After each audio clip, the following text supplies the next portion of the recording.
delighted to see all of you here this morning. Thank you so much for joining us.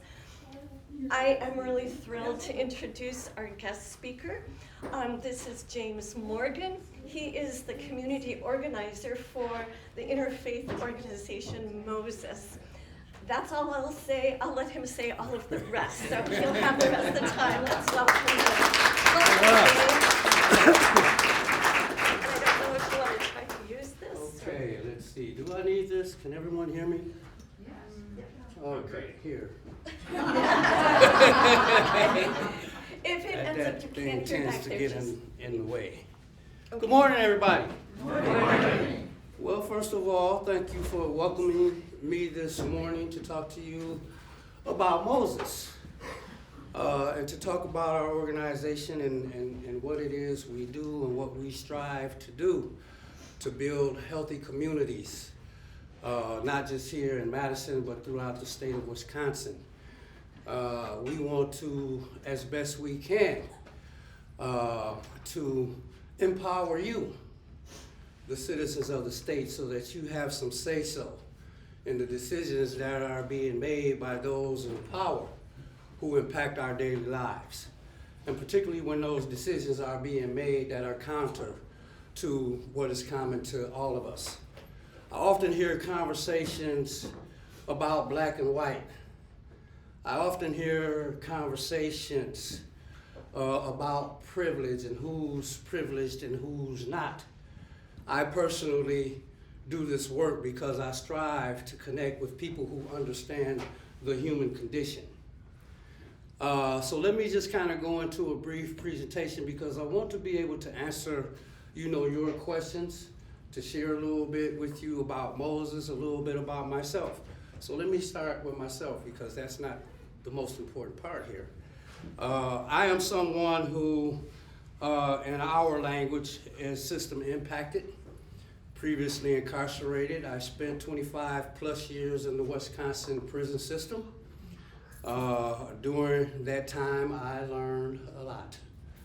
I learned about the Department of Corrections. I learned about how that system works to perpetuate fear and how it dehumanizes people. I learned about the economics of the prison system, statewide, worldwide. I spent 4 years in the state of Tennessee under a private prison corporation. I learned a lot about politics. I learned a lot about the human condition. I was released in 2006 and struggled hard to reacclimate myself to the community. I went to prison in 1983. I got out, the whole culture had changed. The society had changed, language has changed. There was technology that I was unfamiliar with. And then I had the burden of being monitored by someone who did not understand the goals that I had designed for myself to live a productive life and to become a productive citizen, something that I had not been prior to my incarceration. I worked with an organization back then called the Madison Area Urban Ministries, which is now just J.A.M. And they assisted me in navigating the systems that I was unaccustomed to. They assisted me in reconnecting with community. They assisted me with reconnecting with family. Actually, the individuals in that organization became my family. And still are to this day. I ended up working for Just J.A.M. for 6.5 years as a peer support specialist and a peer support trainer, assisting other men and women coming back to the community. I worked with youth in some of the local schools, helping them to navigate their daily lives. And then I began to get into the politics of it all, and that's where the fun began. Because unbeknownst to me, and it wasn't something that I wanted to do, I became a messenger, as was talked about this morning. It wasn't something that I wanted to do. I wanted to do as the Department of Corrections had told me to do, was to become invisible again. Go live my life off in the corner and be quiet. Didn't work for me. I ended up becoming an alumni of the UW Odyssey program. I've worked for the University of Wisconsin as a parenting coach for men and women coming out of incarceration so they could positively connect with their children coming out of prison and reacclimate themselves to family. I've participated in a lot of local, state, and national conferences concerning the issues that we all deal with on a daily basis across particularly any subject you can imagine. That 25 years of incarceration, I looked at your library and I said, wow, I have that book, I have that book, I read that, I've seen it. You know, so you all are well informed and I thank you. So a little bit about Moses. Moses was established here in Dane County in 2012. We began very small. There were myself and 5 other individuals who met in the basement of a congregation drinking cold coffee and eating stale donuts. But we strove to see what we could do to have a positive impact on the community. And one of the things, and the reason I became involved, I made a commitment prior to my release from prison that I would come back to this community and give back to the community that I had harmed to the degree that they would allow me. Which means I wouldn't sit around and waste my time with people who didn't want to hear, with people who wanted to hang on to the past and weren't looking forward to a brighter future, which is what I was looking forward to. And so I became sort of a ambassador for Moses. I wasn't at that particular point in time an employee of the organization. I'm the only employee of the organization right now. I help to steer the organization. I help us to further educate and focus on the needs of people in the community. When I walked through the door, I said, it looks like I'm at a Moses meeting. And we have one this afternoon, by the way. But Moses stands for Madison Organizing and Strength, Equity, and Solidarity. And our mission is to build collective power to dismantle the systems of mass incarceration and mass supervision, and to eradicate the racial disparities in our community that contribute to them. That's our mission statement. Now, let me warn you, I don't often engage in conversations about racial disparities. And the reason for that is we have a history in our country where race and racism has kept us divided. And those who control that narrative have done so very intentionally. And the reason that I don't focus on that is in 1989, when I was at Waupun Correctional Institution, I met a gentleman by the name of Dr. J.A.M. Cameron. Dr. J.A.M. Cameron established America's Black Holocaust Museum, which is in Milwaukee, Wisconsin. And I was in conversation with Dr. Cameron one afternoon. He was teaching a class at the prison, and I was very angry. Because like many of you, I was very ignorant of my history, the history of enslaved peoples from other continents, not just people from Africa, but from around the world. And I was angry about the atrocities. I was angry about Jim Crow. I was angry about lynching and all the tragic things that came along with it. And for some reason, he was able to see that anger in me. And he asked me what I was so angry about. And I went on to try to explain why I was angry. But then Dr. J.A.M. Cameron shared with me his reality. Other people would say his story. Dr. J.A.M. Cameron in the 40s in Marion, Indiana, watched 2 of his boyhood friends lynched. He watched them be marched out of a jail. His book is called A Time of Terror. And he watched them be lynched. When it came Dr. J.A.M. Cameron's time to be lynched, according to him, there was a lone voice in the audience that said, let him go.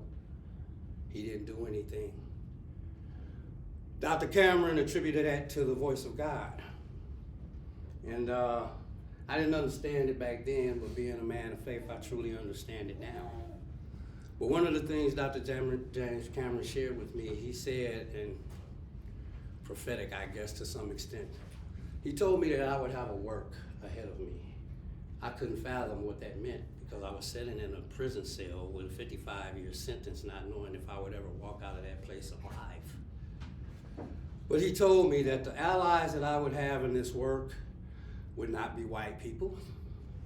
The allies would not be black people.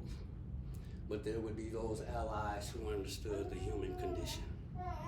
And that never left me.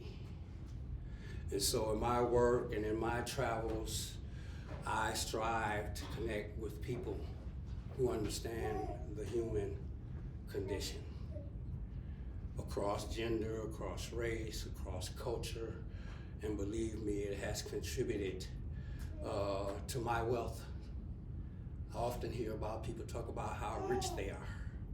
I'm wealthy in relationship with other people. People who don't look like me, sound like me, speak like me, eat the same foods I eat, dance and celebrate the way I do. But it contributes to my understanding of what it means to be wealthy. I've brought along some yearbooks, you can access those. I've brought along some folders with some information about Moses. And so, what is Moses currently doing? What we're currently doing is we're striving to build our capacity, which means we need you. We need your voice. As you all know, we are, as Dr. King said a long time ago, we've got some difficult days ahead. And it's going to take every one of us, okay, to bring our time and our attention and our love and our peace and understanding to the issues that we are going to be confronted with, not just in this nation, but in this state. So we're striving to build our capacity. We're striving to educate. We're striving to connect. We have several different task forces, and some of that information is in our yearbook. Really outlines what we were involved in this past year, 2024. Oh, and by the way, I'm also an artist.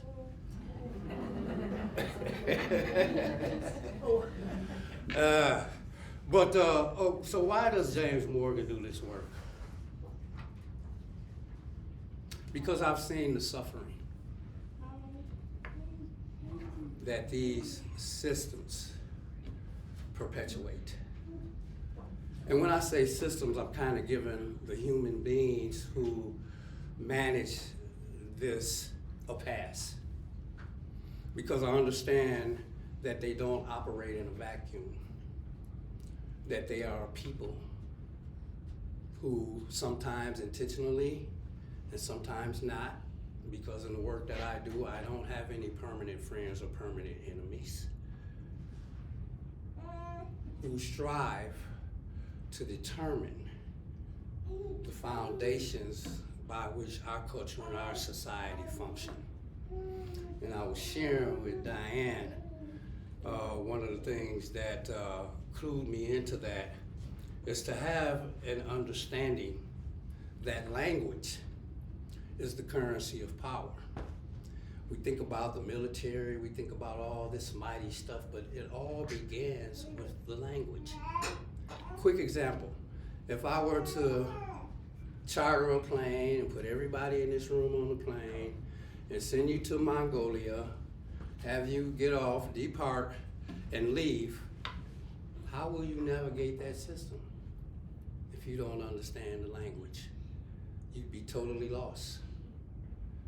And a lot of our politicians rely on the fact that we don't understand the language of politics.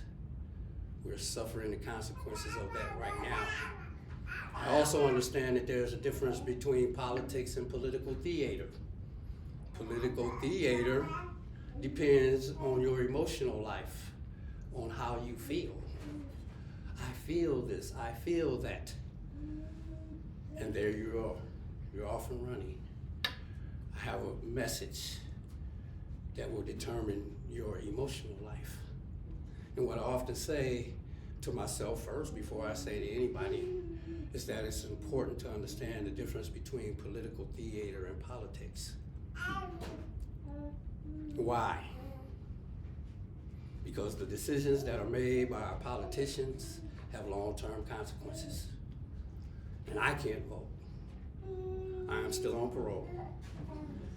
I'm on parole until the year 2038. So for all intents and purposes, I don't have citizenship rights in America. But I understand the value and the importance of the decisions that you all make when you're voting for your elected officials. Is it about politics or is it about political theater? Is it about making people invisible? Is it about creating a space for the other? Or is it about connecting so that the decisions that are being made are in the best interest of all of us? Even those who have perhaps intentionally or unintentionally violated the law in some way. We say we are people of faith. We say we practice forgiveness. What does it look like? And a lot of times we ask the why questions, but we don't ask ourselves the how question. How do we forgive? How do we set a foundation to bring people in? How do we seek and set a foundation for what is equal and equitable? And you just heard it. You just heard it in the message that was given to you this morning. So it's similar what Moses is talking about and what Moses is striving to do. It's similar to the message that you all heard this morning. And I don't know about you, but that fed my soul. It didn't just feed me intellectually. That fed my soul. That empowered me. That empowered me enough so that I can continue in my work to put aside those doubts and fears that creep into my mind every single day about whether or not there's value in the work that I do. And I can tell you, I don't get paid a whole lot. There's a lot of sacrifice that goes into the work that I do. Okay? A lot of sacrifice, a lot of time away from family and friends to do this work because I believe in it. You know, I believe in the faces that I'm looking at in this room. I don't know you all personally, but in a way I do. In a way I do. Because I see some sincerity. I see people who have had some accomplishments in life.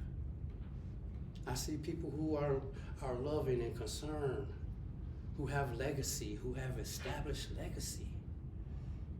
And I also understand on the other side that there have been those that will use that to separate you from me. It's part of the reason that I do this work. The other reason that I do this work, where are the little people? I don't see them. Yeah, those little people.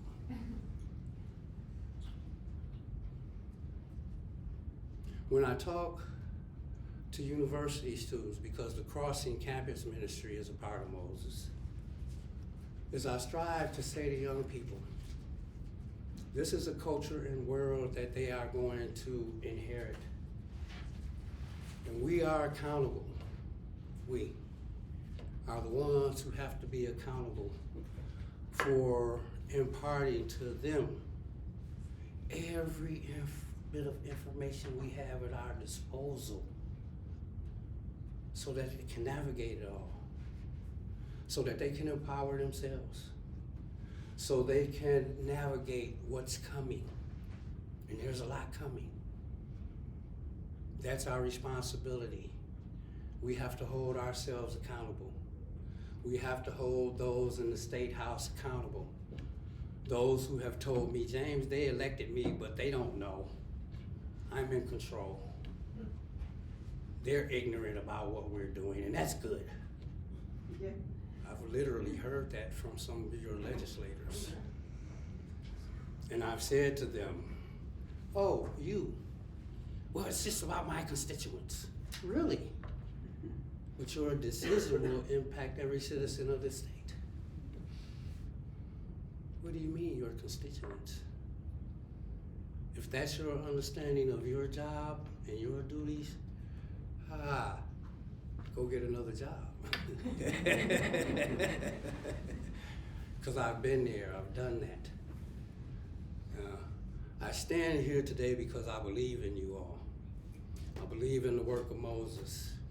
I believe in the work of our statewide affiliate, Wisdom, and our national, which is Gamaliel. We travel the country. We organize. We're behind. In our work, one of the things that we understand that in order to be effective, we have to have what the other side has. Organized people and organized money. The money part, a lot of people shy away from. But we can't do it without the money and the organized people. We do trainings. We train people on what we call one-on-ones, which gives you an opportunity to get to know one another. In essence, what makes you tick? Why would you dedicate yourself to this work of community building? Because at the end of the day, that's what it is, building community. Madison is a unique place, it's a unique city. I'm all over it, so I get to enjoy all of it. I get to enjoy the people who are residents here full time, people who travel from around the world, who come in to get educations and to build professions and all of those things. But there's a core community here. And that core community possesses a level of power that I think there has been a level of intentionality in getting us to shy away from. And that power lies in our ability to hold people accountable, whether it's state legislators, whether it's the mayor, whether it's the county exec, whether it's the people on our school boards. At the end of the day, they have to respond to the needs of community. And it is our responsibility to pay attention to what it is they are doing. Because when it harms one of us, it harms all of us. Let me say that again. When it harms one of us, it harms all of us. And I pain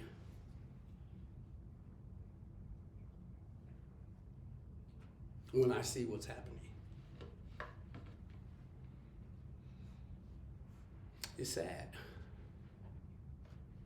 But I also remember being one of those little ones when I was powerless to do anything about it. When I had no one speaking on my behalf. When my parents had no clue about the decisions being made and the systems that were impacting their lives on a daily basis, whether they would have access to education, the financial wherewithal to support their families, okay? Jobs that at the end of the day, once they retired, didn't mean immediate death from having breathed in chemicals and metals from working in the factories in Detroit, Michigan, which is where I'm originally from. Or being profiled or racially profiled by law enforcement. Okay, the lessons that a lot of people are learning about those things I grew up with. Okay, the violence in the communities, the instability in the homes, the trauma, all of those things that at the end of the day as a young person did not belong to me. People often say, James, would you do anything different?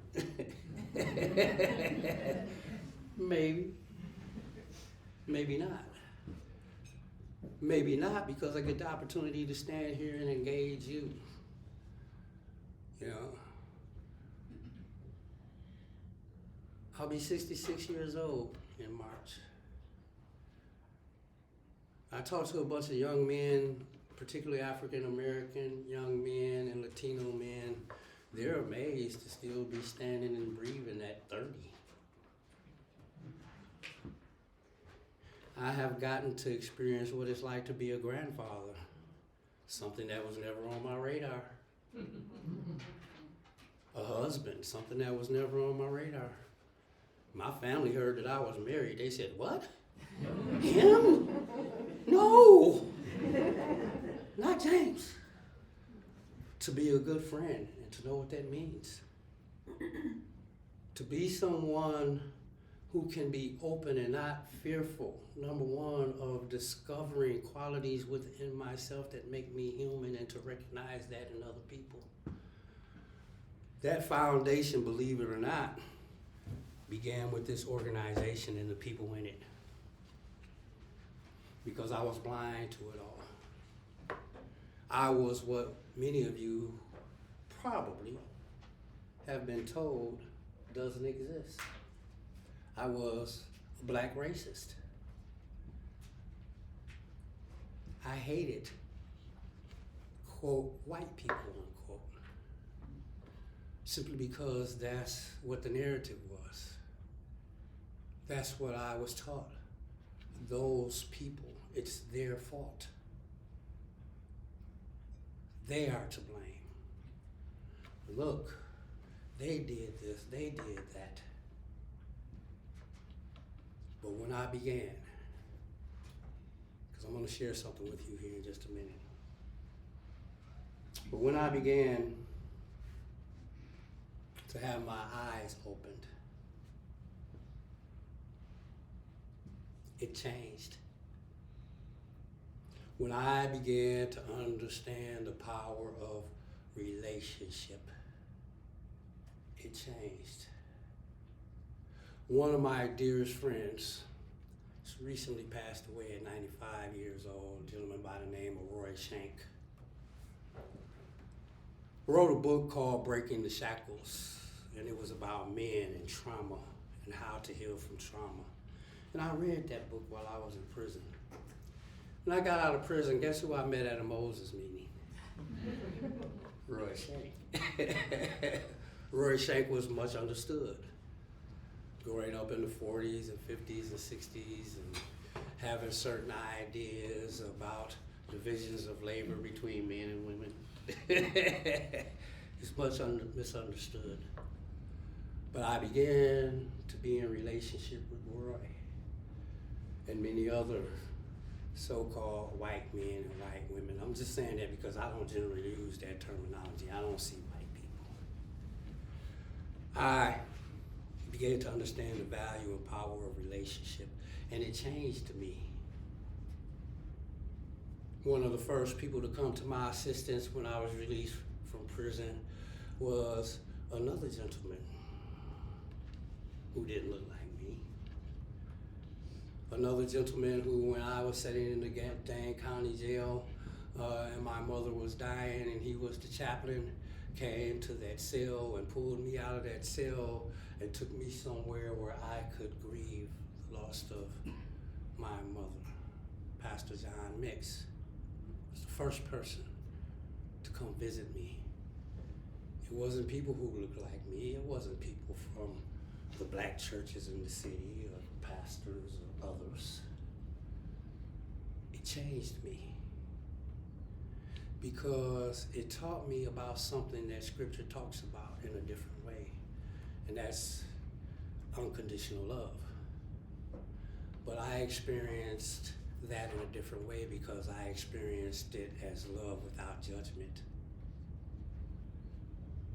People weren't wanting to continually push me down because of past errors or just mistakes or poor decision making that caused me to harm someone that didn't deserve to be harmed, and then to continue down the same path. I've learned a lot of lessons in my short lifespan.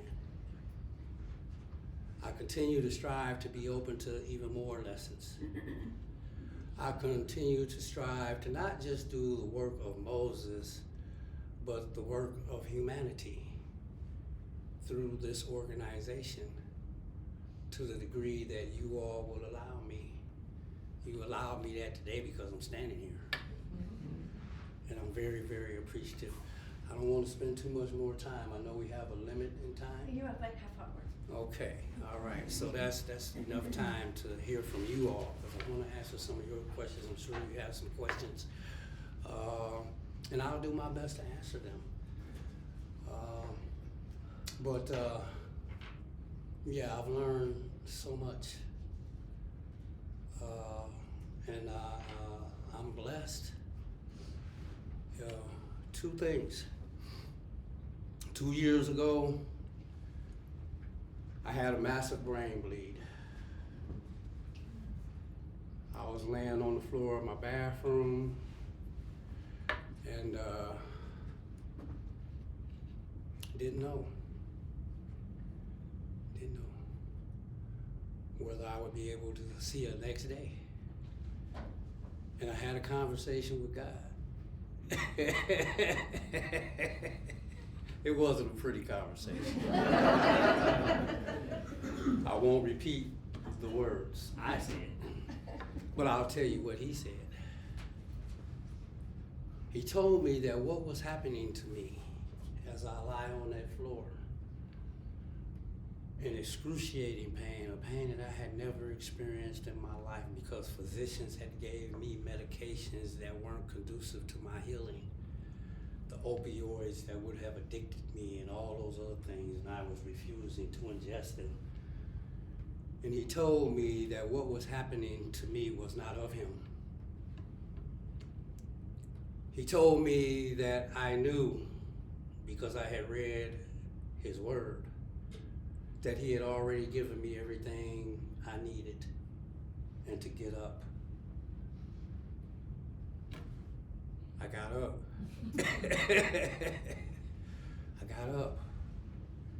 It was a slow process, because everything that they were telling me, sit in a dark room, don't drive your vehicle, don't go outside, and I did just opposite of everything they told me to do. I needed to heal. And I, in my prayers, simply didn't ask to be healed. And this is what I encourage others to do in your prayer life. If you are asking to be healed, shift and ask to be made whole.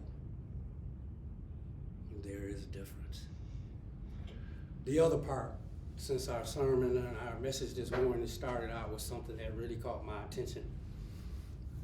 I was in Walpond Correctional Institution for 8 years. And I worked in the education department. So 5 days a week, I'd leave what they call the cell hall and go to the education department, and I'd go up to the 3rd floor and I'd look out the window. Look there, I'm seeing it now. And all I would see was the tops of trees. I see the tops of trees and I see the tops of houses for 8 years straight.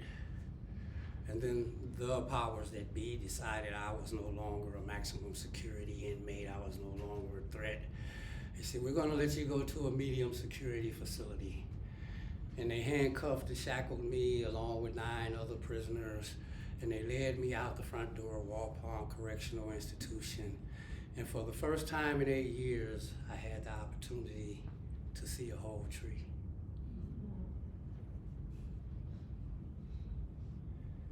And it immediately caused me to pause because I understood the nature of that tree. I understood that that tree was deeply rooted. Deeply rooted. I understood that there were seasons of life for that tree, that there were variations of trees that existed throughout the universe. I understood that that tree would be processed to make this paper that we write on. I understood that that tree would be cut down to make the tables and the chairs and the cupboards. I understood that that tree would be utilized to make a door. That same door that each and every one of you go in and out of every day in your residence as a safeguard to protect everything precious and secret that's within. I understood the nature of that tree. And so I began to share that reality with others across the spectrum. Pause for a moment. Give yourself that gift to see the whole tree. When you look at those little ones, see the whole tree. When you look at one another, see the whole tree. When you see someone who looks different than you, see the whole tree. Or better yet, be the tree. Extend yourself to others. You know, there's imagery here that we can find in our readings, in our faiths. And a lot of people don't understand this, but you'll find that same imagery in the Quran. You know, I'm a practicer. You know, I've been a practicing Muslim, Buddhist, Catholic. I told you this. I used to be the altar boy at Green Bay Correctional Facility with Father Paul J.A.M. A lot of experiences that have allowed me to breathe deep and to see the whole tree that exists in other people. And at the end of the day, and I know you haven't heard a whole lot about Moses, but that's what it is. It's giving us an opportunity to see the whole tree and to participate in the care of that tree. It's giving us an opportunity to plant the seeds of connectedness and accountability and responsibility to those whom we entrust literally with our lives on a daily basis.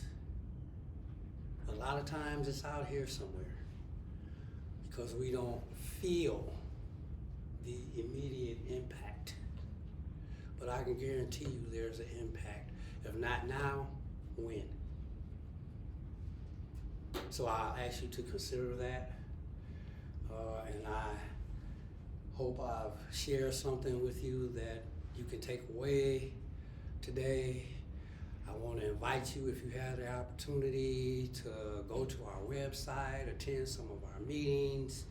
I'm going to get some information to J.A.M. We have a major event coming up April 10th at the state capitol. We have our statewide affiliates where we will be visiting our legislators, old and new, to let them know what it is we need as fellow human beings to be safe and have a healthy and community that's welcoming to everyone.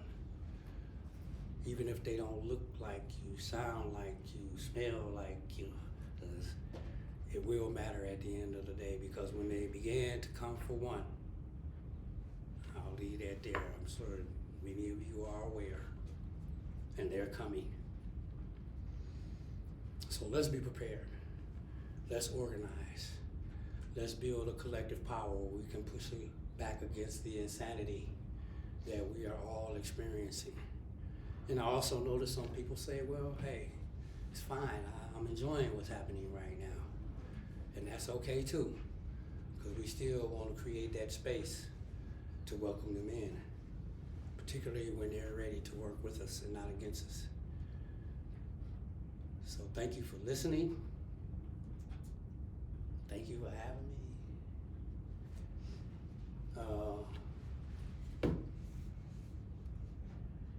Let me share with you a definition of power. Because I often say, okay, if I were to do a quick poll and ask you your definition of power, I believe I would get a different answer from every single one of you. The definition of power that my base of operation comes from is that power is the ability to define reality and have other people respond to your definition as if it were their own. About 30 years ago, I read that as a Jamaican proverb, and I decided to see whether or not there were any kernels of truth to that definition, not just in my personal life, but in my public life, and I began to look at nations and how they exert power. I began to look at governments and how they exert power in all of our institutions. And it dawned on me that they are creating a reality. It's not a should or a supposed to or a pretty little story. It's a reality that each and every one of us, in one form or another, on an everyday basis, has to confront and understand that power is the ability that someone is defining our reality. They're determining what black means, white means, poor means, poverty. They're defining it, and for some reason, we're accepting their definition as if it were our own. And for many of us, I don't believe that's our definition of power. So let me leave that there. Thank you, Diane, for inviting me. Thank you all for having me here.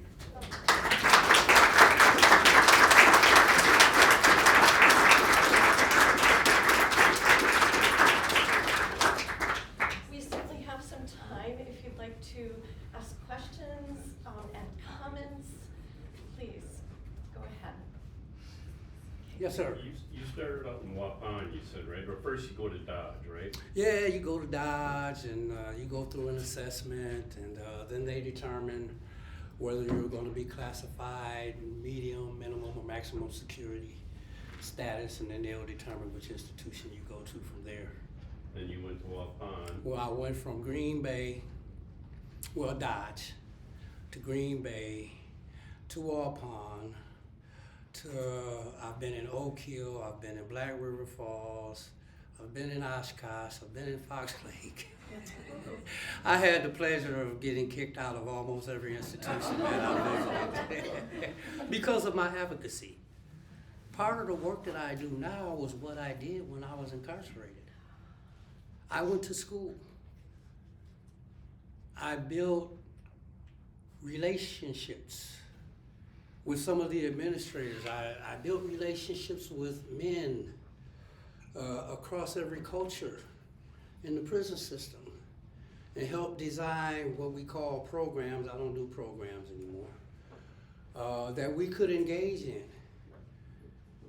I set up projects where we could invite community into the prisons to engage us. I started a business. I was one of the only people to be able to start a greeting card business at Fox Lake Correctional Institution so that men would have cards, birthday cards, and Mother's Day cards, and things like that to send home to family. And also learn a skill, accounting, marketing, and those types of things. I was surprised they let me do it, or let us, because I didn't do it alone. Similarly, when I was in Jackson Correctional Institution, I think many of you are aware of the fact that we have law enforcement and firefighters who, when they are on site, when a tragedy happens, most of them will take stuffed animals to those locations with them to give the children. We started that at Jackson Correctional Institution. You all have heard about restorative justice practices. We started that with Judge Janine Geske at Green Bay Correctional Institution in the 80s. So what does that say about people going to prison to become better criminals? Counter-narrative. There's been a lot that has been done by men and women in our jails and correctional facilities that have been picked up by others and that are now meaningful in people's lives and in community. So yes, there is a process that the Department of Corrections utilizes when they're staffing. I worked with the sister city to our south, and I'm sure there's some educators in this room, but it kind of broke my heart the times that sometimes I was the only male figure around these kids of color, okay? And it was a shame, you know, but well, what happened to their dad? Well, he's locked up. Yeah. And there's a lot of needs out there right today. And I mean, we could go on and on about our socioeconomic classes, but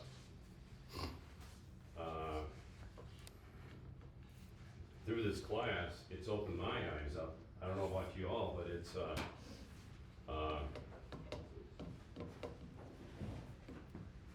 what kind of shocked me,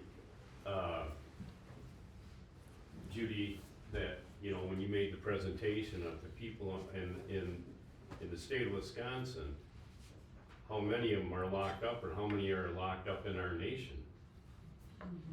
And I can appreciate the fact that, what's the name of their sheriff? Calvin Barrett? Okay, well, I can appreciate the fact that instead of just, you know, locking people up and throwing the key away, they've instituted more programs, or asked for that, for mental health and counseling, and trying to make Madison, which is an island of itself, a better community. We're all in this together. And you mentioned power. Mm-hmm. It was ingrained to me when I was a kid. To me, what is power? Money is power. Okay, now you've heard that before, right? Okay, well, when they close the casket on you, you can't take that money with you. You're gonna go meet the man upstairs in the gates, and they're gonna probably do an intake on you, but Maybe not. yeah. I met a guy once, he said, well, heaven wouldn't have me, and hell was afraid I'd take over. And I thought, I'll never forget that one. But this whole class it's opened my eyes up. And Thank you for that. Well, see, yeah. Thank you for that. it's, but You know, you did one- 25 years, Yeah, right? well, one of the things is in that particular space, I remember again sitting in Green Bay Correctional Institutions, and there was a program that I used to watch, and it would only air like between 2 and 3 o'clock in the morning, and it was called Tony Brown's Journal. And Tony Brown's Journal was talking about a lot of the impact of decisions that were being made along the path of social engineering that began in the 20s, 30s, and 40s that we were experiencing in the 80s and the 90s, and would experience in the 2000s. Single-led households for black families and mothers, which begged the questions, where are the men? And all I had to do was look around, because that's where we were. We were in the jails and the prisons. I watched in the late 90s, early 2000s, when I was at Oshkosh Correctional Institution, men of color who were grandfathers coming into the prison system, and I was wondering what's happening here, because it's creating a vacuum. It's creating a vacuum. And then I looked and said, well, wait a minute, what's going on here? And I started connecting it to the shift in the economy and access to stable employment. So a lot of these things have critical components that a lot of times we don't see that have those impacts. And it reminded me of a Russian proverb. It said that in Russia they said that a child's education begins at the knees of his great-grandparents.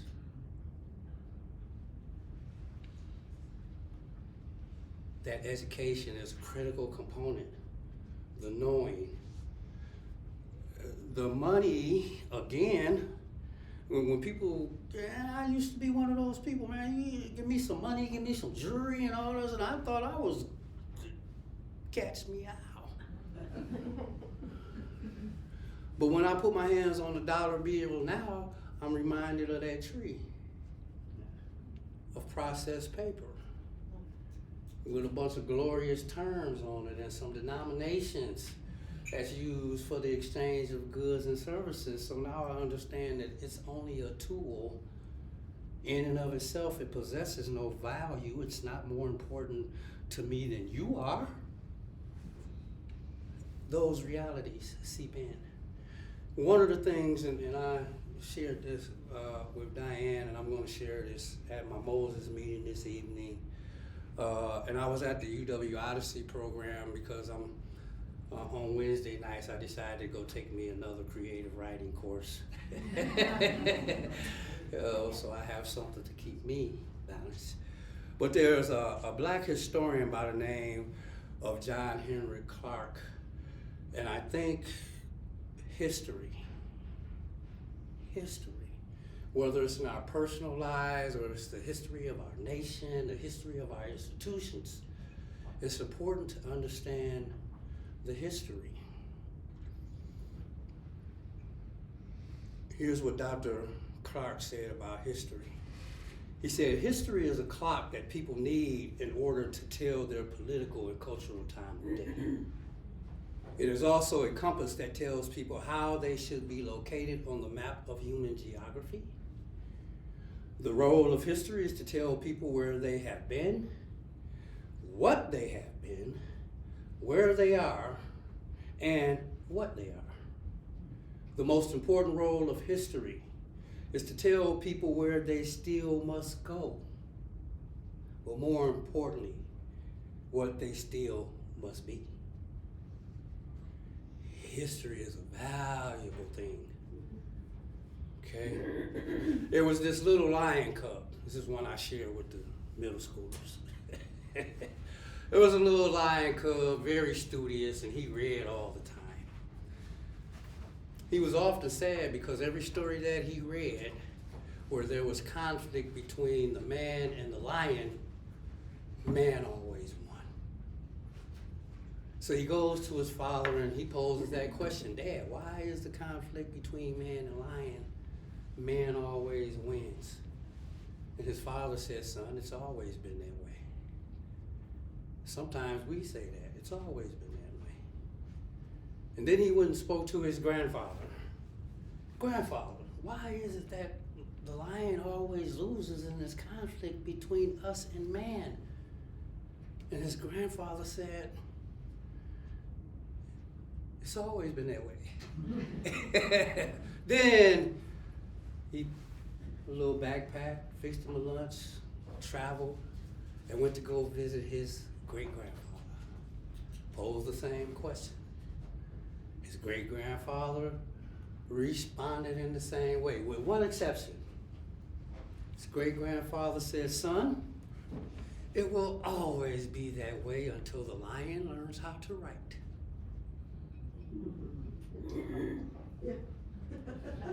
Yeah, that's great.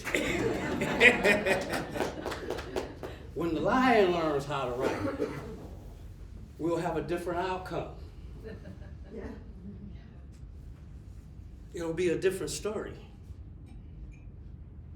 Or as I tend to say, a different reality. People often say to me, James, you're just mixing terms. And I say, no, I'm not. When you share a reality with me, this was me, it embeds itself. I can connect to your reality. Now, I don't know about some of you. This stuff,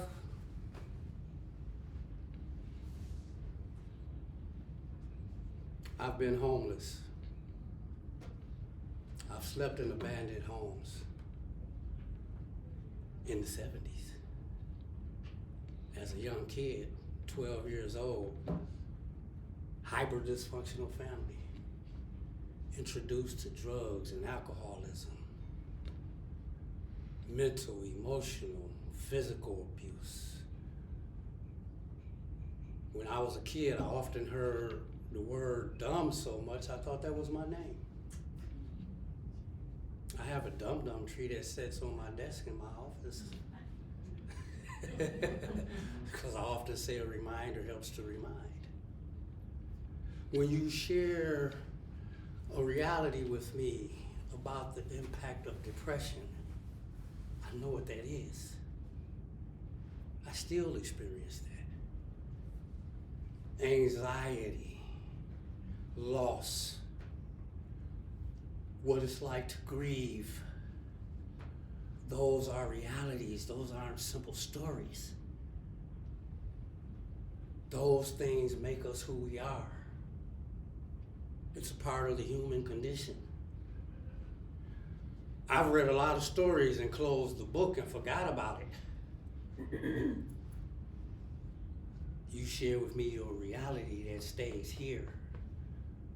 The reality of some of these school students when they say to me, my counselor and my teacher don't understand that my dad is in prison, that my mom is working 3 jobs, that I have to get up at 6 o'clock in the morning in the dead of winter and walk my little sister to the bus stop so that she's safe. And then I have to go home and fix dinner. I have had that as a part of my reality, having to adult when I was a kid. To told that you're never going to amount to anything. That's been a part of my reality. Incarceration, imprisonment has been a part of my reality.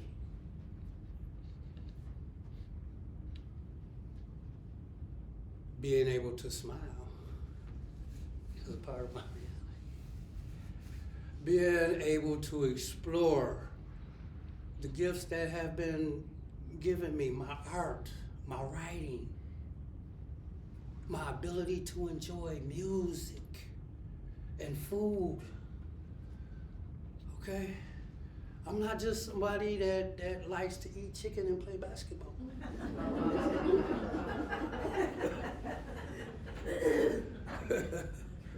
I enjoy the outdoors. I fish, I bike ride. I'm writing about that right now in my creative writing course. That's why it's so fresh. You know, who are you? Because, you know, there's a danger here of something that we're exploring, of a single story, a single narrative. How do you see yourself, or how importantly, more importantly, how do other people see you? How do other people see you? And if at some point it became necessary during the course of your lifetime, how have you redefined yourself counter to how other people have defined you? So that you really sit in a space of knowingness of who I am, my value as a human being, as a person. And how can I utilize that as a tool or a skill or as a way to empower myself and to empower other people to do the needed and necessary work so that we all benefit? Those are just some of the questions that I've been blessed to have to ask myself. And those answers haven't come easy most of the time. Because here's why. We strive as human beings, I think, throughout the course of our lives, we're striving constantly to learn. I want to learn. I'm learning. How often do we say, pause, what is it I need to unlearn in order for the learning to happen? I had to unlearn racism. I had to unlearn some of the anti-feminist and women's stuff that was embedded up here about equity and equality of women in our culture and society. the value of other human beings. I had to unlearn a whole lot of stuff in order to not continue to live in a world where other human beings were invisible to me. Thank you.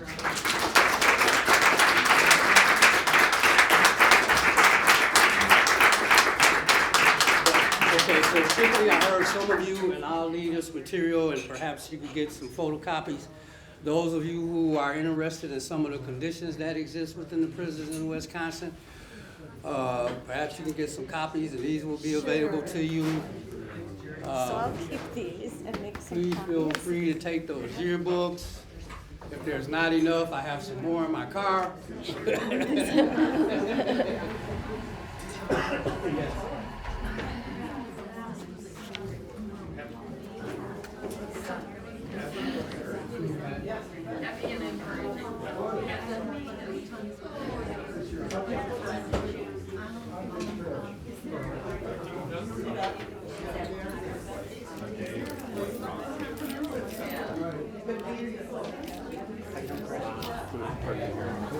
Did this go to sleep? We never used it. No? No. Huh. This gentleman spoke right off the top. I asked somebody to cue it up. We didn't have to use it. It went pretty well though. It was pretty neat. Let me give you my information.